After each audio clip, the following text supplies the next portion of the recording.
Good evening, everyone. Welcome and thank you for joining us on this evening side of Wellness Wednesday.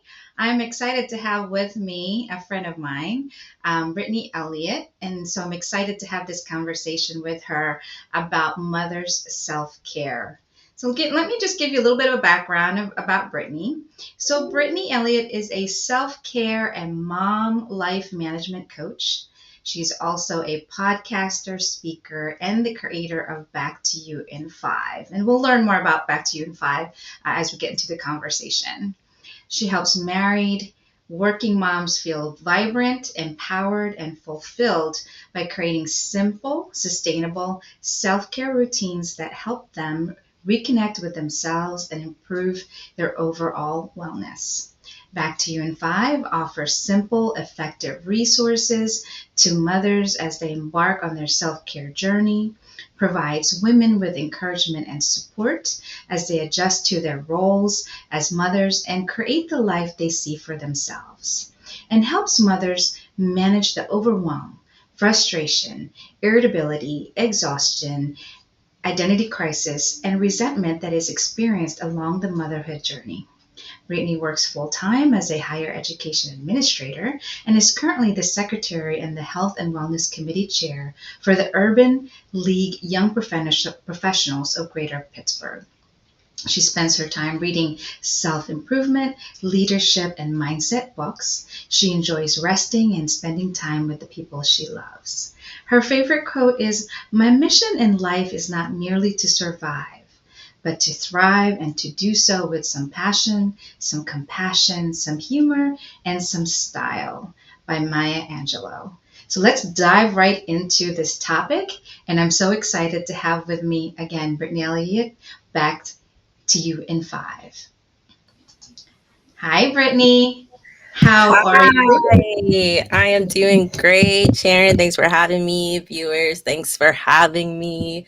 So happy to be here. I'm doing well. How are you? I'm doing well as well. We are on Wednesday, so what's a perfect time, right? Middle of the week, and it's the month of May. We're still kind of, having residuals of Mother's Day, and so what a perfect topic about mother self-care. On top of that, May is also National Women's Health Month, and so, or Health Week rather, and so this would be a good time also to talk about, we as women and what we need to do to make sure that we are taking care of ourselves. So this is truly a perfect conversation to have. Yeah, it's So, definitely right on time. It's right on time for sure. for sure, for sure, for sure. So, I want to dive a little bit into what you do in Back to Five, introducing you, things that popped up in my mind that are like keywords were, simple, sustainable self-care routines that helps us, reconnect ourselves and improve our overall wellness. Like that sentence right there is fully packed. Can you unpack those things in terms of like what could we do, even if, let's just say, first time moms or experienced moms, or just, we may be empty nesters, but we still have our own life, right? So what Mhm. does that look like for each, woman? No one is the same size and scope. We're all very different. We have very different lifestyle, yet we all want to try to take care of ourselves. So what's that look like? Yes, and thank you. That's a really great question because it definitely is jam packed that statement, but that is definitely the best way to really describe the work that I do. And it's so interesting that this has come up because it's like it's Wednesday, we are mid month, we're midweek. There's so much going on, and when I think about like why your self-care is so important, it like just leads me to this story. So um I'm right now in a situation where it's like you do all the things right, you prepare yourself, and right now it's like after 6 p.m. and we're still waiting for the pizza person to deliver our pizza, even after my husband did like such a kind thing where he ordered pizza like before I even got home from work, right?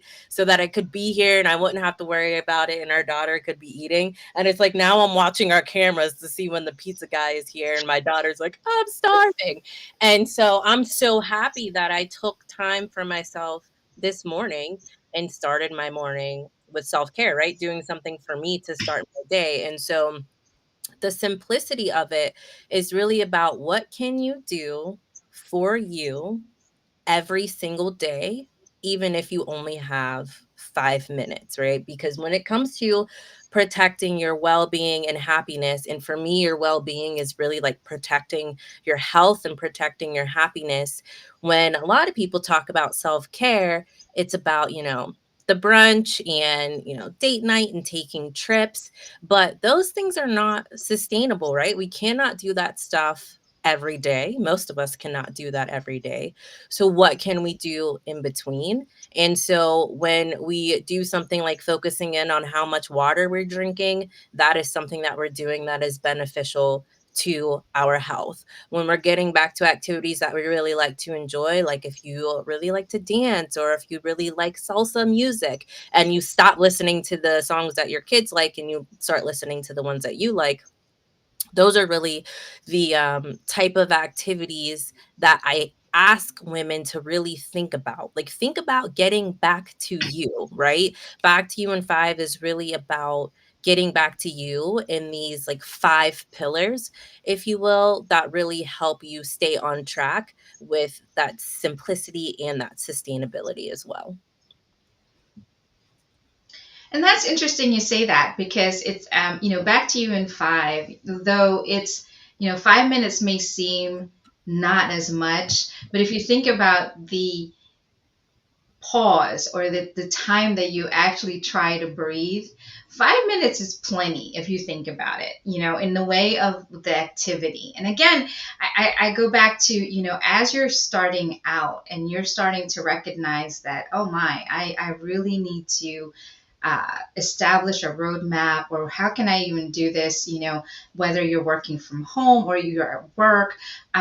5 minutes can seem like not much, but you can actually go around, kind of like if you're in a hallway, or like there's a way for you to, even at your work, to just walk up and down the steps, and 5 minutes just goes by real quickly. And yet that 5 minutes give you that, re-energizing moment that you needed, just to step away from being in a sitting position for a while.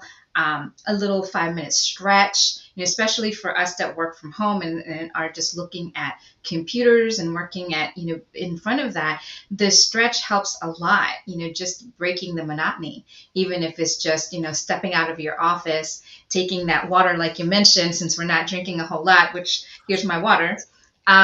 It's just, one of those things that we take for granted, but yet that 5 minutes is really impactful. What else could we do in that 5 minutes that is, an activity? So there, you mentioned walking.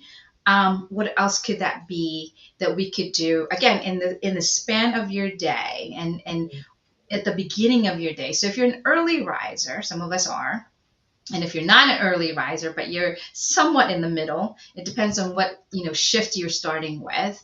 What would be the best way to just get that 5 minutes started, as a way to say, you know what, this is for me. No one else is going to disturb me. I'm going to have my, do not disturb my phone, have my door shut, whatever the case may be. So what could be one thing that we can do as early risers? What would that be, aside from just like, walking or something else?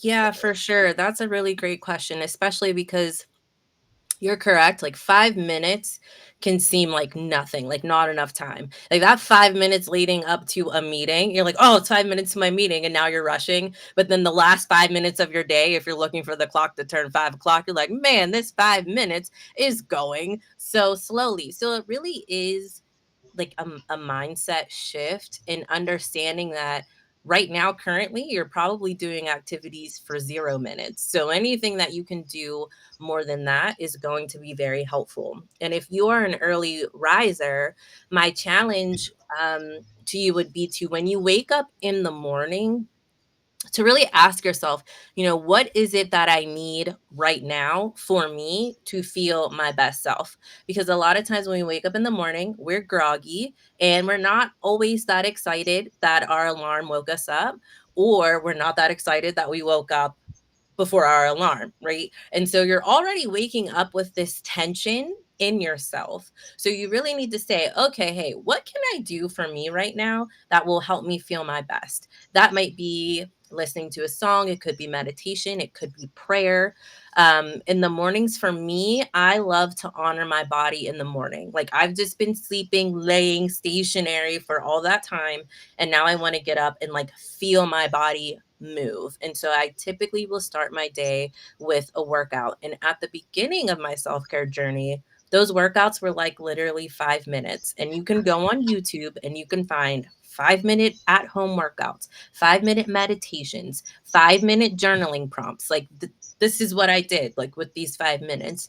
And then from there, typically it will grow, right? Once you get comfortable with the idea of just showing up for yourself in 5 minutes. And I like how you said, this is going to be my time for me, nobody disturb me, but also be open minded about the fact that you may get disturbed by, your child may wake up. And that's a really big barrier to a lot of, especially moms wanting to start like a fitness routine at home, because they say, well, if I start this 20-minute workout and then 10 minutes through, my kid wakes up and they're like, oh, mommy, I'm hungry. Now the whole thing's ruined. And so you get that mindset and then you don't take action at all. You're like, so potentially your kid may disturb you. So you're not going to do anything. Well, I will say that most cases, your child actually won't disturb you. But even if they do, you're showing them another side of yourself, right? So then you can set boundaries and you can say, okay, I'll be done in 10 more minutes. Or your child, right? If they're really like, hey, I need to eat, then you'll say, okay, give me, 5 more minutes, and then you can do cool down. So the knee jerk reaction in doing something new or with change is to say, like, talk yourself out of it. But when it comes especially to women's health, we need to stop being okay with negotiating ourselves out of treating ourselves well, right? So there's so many times when, if you're in a group of women, you will hear at least one woman say, ooh, I don't think I ate today. Or when's the last time I drank water? Or I couldn't tell you the last time I worked out. And we just welcome that into conversations like, oh, yeah, because who needs to eat? Everybody needs to eat. So we really have to stop um, kind of glorifying like that hustle mode, and like I'm just like, I am woman, hear me roar, and I can do all these things with no sleep and no food. Like, really think about, you would not treat your child that way, you would not treat your bestie that way, your spouse, your mother. Why are you okay with treating yourself that way? So it really does start with you understanding that you are worthy of taking care of yourself. And if it's drinking water in the morning, if it's as simple as your skincare routine, those types of things, you just taking time for yourself to really show yourself appreciation and gratitude and really reflect on what makes you you and what helps you bring your value to the table is very, very important. And we lose sight of that so often as women, and we have grown to accept it. And so I'm challenging the status quo basically with saying, get back to you and get back to you first, because none of this happens, without you, right? And that's very true. I mean, we all don't live in a vacuum. And I think one of the things that I do want to insert here is, um, the small wins. And I think sometimes we forget those small wins. And I do think that that is a catalyst in the way of, your self care, for example, right? So for me, my day begins with, and then this might seem a little bit corny, but I fix my bed. Like for me, that is like the first accomplishment. That may not take 5 minutes, but like to fix your bed, and it's kind of like my first accomplishment. I got out of bed. I'm fixing my bed, my bed sheets, pillows, all of that. So then that sets me in the mood, right? For kind of like, all right, I did something, one thing that I did this morning. Now everything else is going to follow suit. So it's kind of just gets you in that gear. Now I'm not saying that that might be your, that's for me, but it might be something else. It could be where it's just quiet time. It could be just journaling. It could just be like having breakfast where it's quiet, and that's really your time to think and be reflective and be grateful and so on. So whatever that first thing that you feel like it's a win, a small win, I do think that that will catapult you to your day of how it's going to be like. It'll set you into a different frame of mindset. And I'm not saying every morning is going to be, perfect, because none of our mornings at times is perfect. But I think that in the midday, when things starts a little chaotic in the morning, what I find is when I take my break, I intentionally set what that break is like. So, if I didn't make my bed that morning, then I'm going to go back in my break time and I might add, oh, you know what, it's my stretch time too. Let me go add laundry as well, because laundry is like that cycle. It's like dish. It's also like the dishwasher. You're washing dishes, right? It's never ending. It's that whole cyclical thing. And so to kind of feel, to not feel like you're in a rat race about that, it's just like, oh, I need to stretch. I need to get out of my office. I actually need to do laundry. Let me go do that. So it's kind of like you stack two things that you didn't happen this morning because for whatever reason, it was just chaotic, but you got back to it, right? And so it's just one of those things where I do think we need to put ourselves some grace as well. Mhm. That if things don't work out well in the morning, that it's okay. Let's breathe. It's quite fine. We might come back to it if we can. Again, for those of us that work from home, is able to do that. But for those of us that can't, well, when we get home, we're gonna, set our wine time a little bit better, in a way that, oh, you know what, I can set my bedroom, I can wind down, okay, I'll be ready for bed. And that's just kind of like, okay, the day went terrible, but now coming home, I can reset my clock, reset my mind. I can start to think about 5 minutes for myself. Yeah, and you really have to like settle into your day and settle in and be present in the moments when you are in them. And I know as women, a lot of times we're thinking about like that next thing, that next thing that we have to accomplish on our list instead of really being present in the moment with what we are doing. Like you said, you can just like drink coffee in the morning and be fine. Like imagine Hmm. you drinking your coffee while it's hot, if that's how you take it, and not setting up your morning so that you're doing it in a travel mug. Like, how much calmness would that put into your morning to actually sit at home peacefully and drink your coffee instead of worrying about drinking your coffee on your commute and potentially spilling it? And that's really the difference, between your day and reflecting on what really fits into your lifestyle. Because when I worked from home more, my self-care routine looked completely different, right? I can work out in the middle of the day. Like I could do things a lot differently. And now that I'm back in the office, well, I've been back in the office for a while, but I have to manage my day a lot differently. And so what I would advise women to not do is to get so passive in your life that the day is controlling you. You want to be in control of your day. Even if you have a start time to be at work, whether it's in your home or outside of your home, you should feel in control of that and say, like, I know I have this appointment to start work at this time. So I am going to give myself the time I need to do all the things I need to do for me leading up to that, or I'm going to take advantage of my lunch break, or take a 15-minute break. Like I take a yoga mat to my job, like, and people know that I have one. There have been women who've come to my office like, hey, I know you have a yoga mat, can I borrow it? Just my back's feeling tight. Like, where do you really see that happen, that people are like being open about like, hey, I hear you got this thing going on?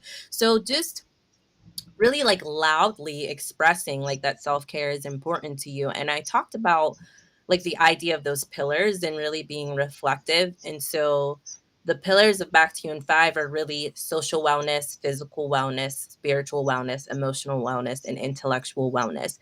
And all of those really do work together to help us feel the most whole as women. And so we can't just always be focusing on like, I want to lose 10 pounds. And so I'm going to go hard with the fitness routine and I'm going to diet. I'm going to do all these things. And then you lose the weight and you're like, well, why don't I feel like myself? It's like because you set a goal, but you never really looked at how you were feeling emotionally, or what maybe could have contributed to weight gain that you had, or how you felt with the weight that you were currently at. Women are always looking for a quick fix, but we really have to turn to reflection more. So what can you do that's like, for example, one activity that could impact like so much of your wellness? Well, if you go outside, take your coffee outside with you, or let's say you have some tea at the end of your day. You get home, you go outside, the sun's going down, you're listening to the birds, you're drinking your tea, and you journal while you're out there. Well, that's going to be hitting on your emotional wellness, your physical wellness, and your spiritual wellness just by being outside, getting sun, drinking tea, which is very meditative, and then you're consuming something, which is physical wellness. If you do that activity like with your spouse, now it's like you have your social wellness going on with that. And then if your child is out there like telling you about their day, or if you decide to do like coloring together while you're doing that, now your intellectual wellness is involved too. So you take this one little small activity, just drink your tea outside and make a journal entry. And now it's more of a holistic approach to your self-care. And you can do that in 5 minutes, right? And like think about how peaceful that is, how you can ease into bedtime routine versus like getting home and running here and putting this in the wash and doing 8 million things. Like, let's take a step back, let's settle in, let's decompress.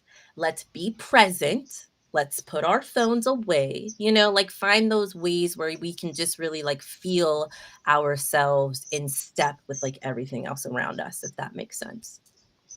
It does. And I like the fact that it's a holistic approach. So we're not compartmentalizing, our being, right? And we're not kind of like in our brains, we're kind of siloing our activities in the way that, oh, now I'm going to fulfill my social wellness. Now I'm going to fulfill my spiritual wellness. Now I'm going to fulfill, it's kind of like packaged as a whole. But yet how you're mentioning it is that it's habit stacking as well, right? You're developing habits on top of a habit that you can do, and you've accomplished two, not two birds in one stone, as everybody is aware of that famous cliche, if you will, or quote, right? So it just feels like you've accomplished more than you really think. And I think sometimes for us women, particularly for high achieving women, our idea of that, like, like super accomplishment, like you kind of have to, oh, you got to do this, and I think what I've learned as I continue to uh, grow up, as I say to myself, is that I've learned that I'm not a compartmentalized person. I am a holistic person. I do need to look at everything from that scope, but I also want to be realistic about myself and what I can do at the 5 minutes that I allot myself. But think about the 5 minutes you keep building up every day. That 5 minutes turns into 10 minutes probably in the next couple of weeks. You're, Mhm. in that couple of weeks, then you're like, I did 10 minutes, maybe I can do 15 minutes. So like you challenge that, but you started out with 5 minutes. And as you build out like a Monday, Wednesday, Friday, maybe it's like I'll do my meditation, at 12, or maybe like you said, I drink my coffee outside. Now that it's getting to be a little bit more summer, I can, enjoy the time. But I also want to tell women that my best friend is block time. Block time is the holy grail for me. If I'm gonna block 6 o'clock in the morning and it is my time, that is truly my time. If it's at 12 o'clock, this is my time. I block my calendar for 12 o'clock. And that lets me do the activity that I need to do. And I cannot tell you what block time does, not only mentally, but also emotionally. It helps you like, oh, I really do have this block time. No one's going to bother me. This is what I've set myself to. And that I think is helpful. It's not a lot. It could just be 10 minutes or 20 minutes, but it's yours, right? You do whatever it is that you want to do with that. So I like that. I like your approach of holistic. It's not compartmentalized. I can view myself as a whole person, head to toe, and also the emotional and physical and spiritual wellness that I'd like to achieve. Yeah, and I love that you said, like, you block the time to do whatever it is that you want to do in that moment, and that is so important, and that really does direct it back to you, and that's all about getting back to you. Like, as long as you are doing something that you want to do, because sometimes our self-care activity will be something that's like a household task. Like, I when I drove home today, I was so excited to like, get some laundry put away because I just had been it had just been looking at me and I had been looking at it, and I was like, "You know what? Imma change things around a little bit on Wednesday." I knew I was gonna be showing up for this, and I said, "I'm gonna put some laundry away." And so for me, that really, like, energized me to do that and get that done. Yesterday, did I feel that? No, I didn't. Like, I did something else for my self-care. So we really have to stop being so, like, stringent in our definitions of, like, what is a self-care activity, and really be more like, "What are you doing that really is protecting your happiness and health in this moment? Like, what are you doing for you?" And self-care doesn't mean that you're doing it alone. Self-care doesn't necessarily mean that you're doing something outside of your house. I actually often recommend that you build your self-care foundation in your home because, we went through a pandemic and we're really not all the way right, like, out of like, the world changed forever from that, and we were on lockdown, and a lot of people had a hard time just being at home. Like, being at home was a foreign concept to so many people because we just did not have, like, the systems and processes built to thrive at home. And I'm like, "Well, one thing we learned about that is that you should definitely have that foundation at home, if nowhere else." Like, let's start there. And so I always, recommend that. And I do, like, I have a program, and in the program it's called Reconnect. So, like, the reflection is when you're thinking about, your overall wellness and where you are with that. And then Reconnect is the program. And in the first week, it runs for 4 weeks, but the first week we do it's all focused on finding yourself where you are. And usually the cohorts are no more than 20 people, so they're very intimate, and we're in for 90 minutes. And it's really me leading the women through, like, what are your barriers to self-care? What are your challenges? What kind of time do you have for self-care? Like, you can't just throw in a routine and say, "I'm going to do this for 30 minutes a day, 5 minutes a day," if you don't know where the 5 minutes are in your day or where the 30 minutes are.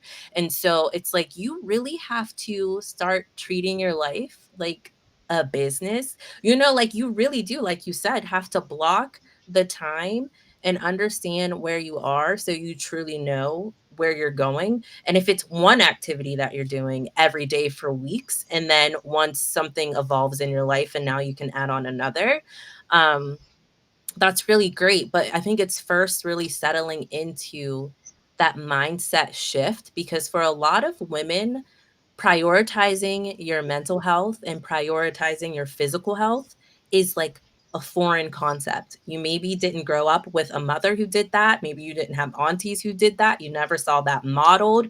And especially for women of color, when it comes to your physical health, we don't always get the best treatment when we go to get like at checkups and appointments. So there's a barrier there. So there are a lot of things that are feeding into why we have created the habits that we have.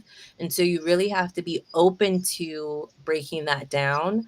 And I heard someone say just this week, like, stress is an indication that something needs to change. And so when you're feeling that continuous stress, um, you can take a step back and say, "Okay, this is not how I want to feel. What is it that I can change? What is it one thing that I can control?" And that is always going to be, like, your routine and how you approach how you will prioritize your needs.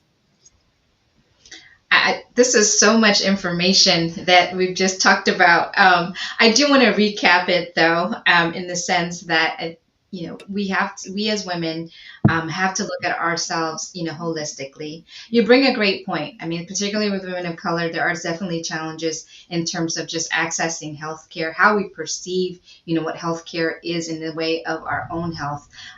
In that though, I do think that that's going to be individualized in terms of how that change is going to be. I think just largely because of how it's being perceived for their own individual health. My hope is that it's not going to be as much of a barrier, hopefully, in the future. But at the present of our conversation, I think that we can look at that in the way that we're taking care of ourselves. We want to, it's kind of like your car. You bring your car to a maintenance, you get the oil change, you get the tires rotated, you get the engine checked, right? Well, it's similar to us in some ways that we need to go in, get ourselves checked annually, see if there's any mammograms that we need to do, any gynecology appointment. That's also self-care for yourself. And actually, I mean, I know this may seem odd in the way of an analogy, but that is the time for yourself, which is an appointment, right? It's a way for you to think about some of the things that you want to ask questions about. What is currently happening? How do I make myself and continuously keep myself well? So hopefully with that framework, we can, slowly make that change and seeing prevention as a healthier way of keeping ourselves in good self-care. And I often say this is that you can't serve anyone or your friends, your family, or even at work if your cup is empty. You Mm. have to, take a step back and say, I think I need some refill in my cup. I need a little energy in my cup, and what does that look like? And I love your approach of the holistic. Now you mentioned also before podcast, because we're all kind of in this podcast world, that you can also listen to a podcast and do some walking and some activity as well. You don't have to be relegated to just sitting sedentary and listening to the podcast. You can, it's like Yeah. almost like an audiobook. I like that part where it's portable. You get to, bring whatever you're listening and you're doing other activities. Again, I go back to the dishwasher, the laundry, the maybe watering plants, something like that, something that you can do. And I love all this information that you've provided, that it's attainable. It's not anything that we can't do. It's attainable, and sitting down and say, what's my time? What is my time? My time is this time, 5 minutes to me.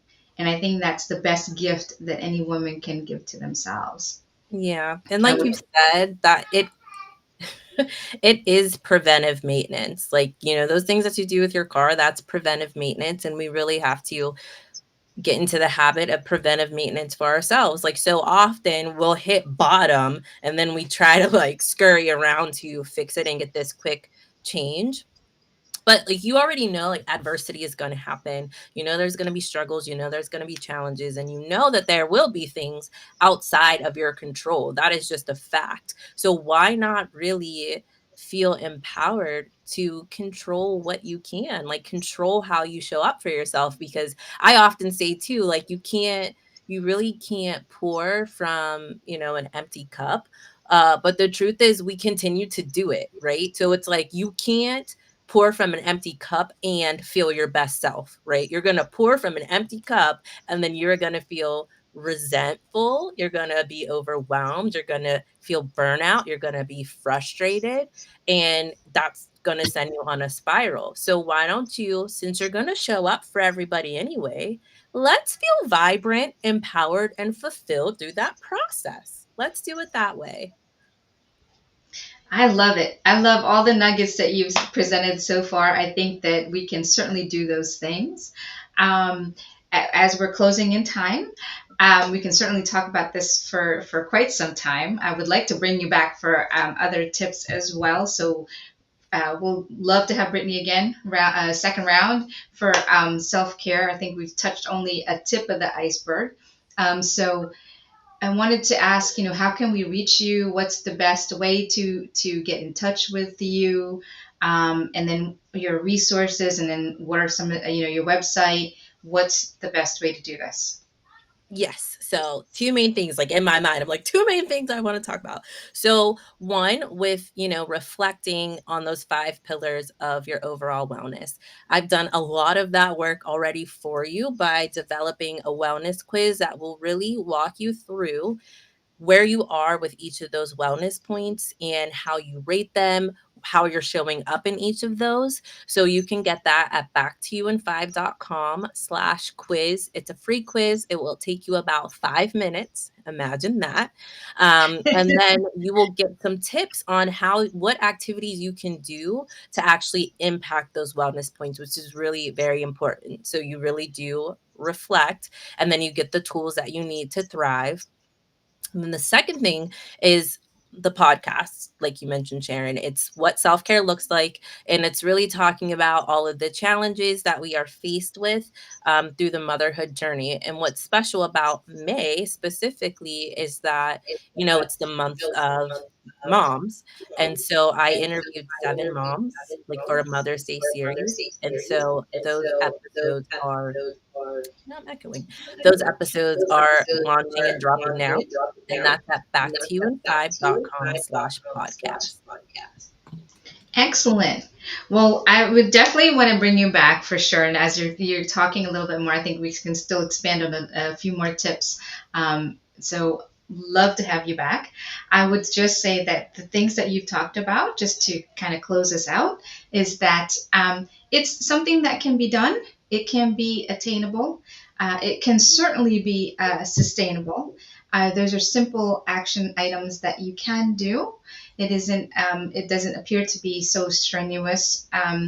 And for most of us, I do think that what I gotten out of the nuggets that you said is that being present, taking the time, and then appreciating yourself, and that what will resonate with you is going to be the tool that you're going to use. And I think we've said where not every woman is the same size and shape and scope, and so whatever the tool that Brittany has in her backtoyouin5.com that will, and an assessment is free, and she's already done it for you, so that's even better. So 5 minutes can just go like this. This is real quick. So again, I encourage everyone who's listening to us today, please reach out to Brittany. Even for just 5 minutes, you never know where 5 minutes can go. You'd be surprised after the assessment. And if there's something that you can walk away from today, and again, I say, going outside and just having your cup of coffee and enjoying that 5 minutes for yourself, I encourage you to do that. So thank you again for joining us tonight. Brittany, thank you for being our guest. Thanks, Hope you Sharon. have a It's my great pleasure. evening, and hopefully that pizza guy's back already there. Life as it stands. Thank you.